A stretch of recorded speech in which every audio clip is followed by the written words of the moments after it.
Hello, அஸ்ஸலாமு அலைக்கும். இன்றைக்கி நம்ம ஒரு பாவக்காய் ரெசிபி பண்ண போகிறோம். அதுக்கு முன்னாடி நான் ஒரு சின்ன விஷயம் சொல்லிக்கிறேன். தன் தேவைக்கு மட்டும் உங்களை பயன்படுத்த நினைத்து பழகுபவர்களோடு நேரத்தை பார்த்து செலவிடுங்கள். தன்னை மட்டுமே மையப்படுத்தும் உறவில் நீங்கள் எவ்வளவுதான் பழகினாலும் அவர்களின் சுய புத்தியை காட்டிவிடுவாங்க. இப்போ நாம் ஒரு பாவக்காய் குழம்பு செய்ய போகிறோம். கொஞ்சம் வித்தியாசமாக செய்ய போகிறோம். ஓகேங்களா? எப்படின்னு சொல்லி அதை பார்க்கலாம். முதல்ல 6 காஞ்ச மிளகாய் எடுத்துக்கலாம். 1 டேபிள் ஸ்பூன் கடலைப்பருப்பு எடுத்துக்கலாம். 2 டீஸ்பூன் கொத்தமல்லி எடுத்துக்கலாம், முழு கொத்தமல்லி. இதை நாம் நல்லா வறுத்துக்கலாம்.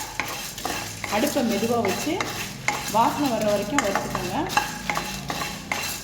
இதை நீங்கள் வறுத்துக்கிட்டு அப்புறமா இந்த காம்பை எடுத்துருங்க. ஏன்னா இப்போயே எடுத்தோன்னா அந்த மிளகாயெல்லாம் கீழே கொட்டிடும், அந்த உள்ளே இருக்கிற விதை அதெல்லாம் தீஞ்சு போயிடும். அதனால் ஃபஸ்ட்டு வறுத்துக்கிட்டு அப்புறமா நீங்கள் அந்த காம்பை எடுத்துருங்க. ஓகேங்களா? உங்களுக்கு காரம் இன்னும் தேவைப்பட்டுச்சுன்னா நீங்கள் இன்னும் கூட மிளகாய், இந்த வத்த மிளகாய் சேர்த்துக்கலாம். ஓகே, நல்லா வறுப்பட்டுருச்சு. இப்போ நம்ம இதை எடுத்துக்கலாம். இப்போது அரை மூடி தேங்காய் துருவி வச்சுருக்கேன், அதையும் இதில் போட்டு வறுத்துக்கலாம். நல்லா பொன்னிறமாக வறுத்துக்கோங்க. பொன்னிறமாக வறுத்துருச்சு. நம்ம இப்போ இதை எடுத்துக்கலாம். இப்படி பொன்னிறமாக வறுத்துட்டோம். இப்போ இதை நம்ம முதல்ல வறுத்து வச்சோம். மிளகாய், கொத்தமல்லி, கடலைப்பருப்பு வறுத்து வச்சோன்னே அதோட இந்த தேங்காயையும் போட்டு பேஸ்ட்டாக அரைச்சிக்கலாம், தண்ணி ஊற்றி. ஓகேங்களா? நான் இப்போ இதை அரைச்சிட்டு வந்து உங்கள்கிட்ட காமிக்கிறேன். நான் ஒரு 1/4 கிலோ பாவக்காய் எடுத்திருக்கேன். கொஞ்சம் பெருசு பெருசாக வெட்டியிருக்கேங்க. பாருங்கள், இவ்வளோ பெருசு பெருசாக இருக்குது, வெட்டியிருக்கேன். அதை வந்து இப்போது நான் 5 டேபிள் ஸ்பூன் நல்லெண்ணெய் ஊற்றிருக்கேன். அதில் இதை போட்டு வறுத்துக்கலாம். இதோட 1/4 டீஸ்பூன் மஞ்சள் தூள் போட்டுக்கலாம். இப்போது நான் இதை அரைச்சிட்டு வந்துடுறேன். ஓகேங்களா? இப்போது பாவக்காய் நல்லா வணங்கிடுச்சு. இப்போ நம்ம இதை எடுத்துக்கலாம். இப்போது இதே எண்ணெயிலே நான் நல்லெண்ணெய் தான் யூஸ் பண்ணியிருக்கேன். பாவக்காய் வறுக்கிறதுக்கும் இது 5 டேபிள் ஸ்பூன் எண்ணெய் ஊற்றிருக்கோம். முதலையே அந்த எண்ணெயை யூஸ் பண்ணிக்கலாம். இப்போ நான் 1 டீஸ்பூன் கடுகுளுத்தம்பருப்பு போடுறேன். இது 2 வெங்காயம் வெட்டி வச்சுருக்கேன், அதையும் இதில் போட்டுருக்கேன். மீடியமான வெங்காயம் 2 வெங்காயம். கருவேப்பிலை 2 கொத்து போட்டுக்கலாம். இதில் 5 பச்சை மிளகாய் போட்டுக்கலாம்.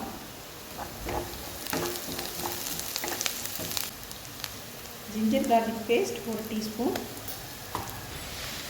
ஜிஞ்சர் கார்லிக் பேஸ்ட்டை வணக்கிக்கலாம்.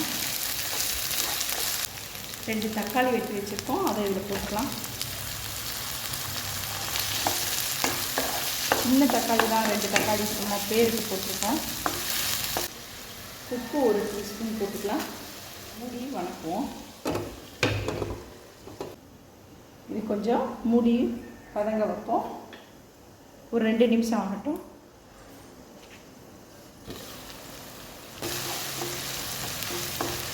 இப்போது 2 நிமிஷம் ஆயிடுச்சு.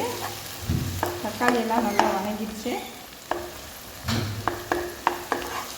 இப்போ நம்ம அந்த பேஸ்ட் அரைச்சோம்ல, வறுத்த தேங்காய் அப்புறம் கடலைப்பருப்பு எல்லாம் சேர்த்து அரைச்சோம்ல, மிளகாய் எல்லாம், அதை இதில் ஊற்றிக்கலாம்.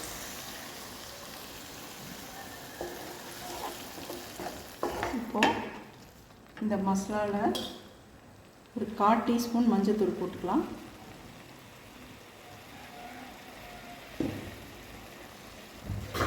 இந்த வதக்கின பாவக்காயை போட்டுக்கலாம்.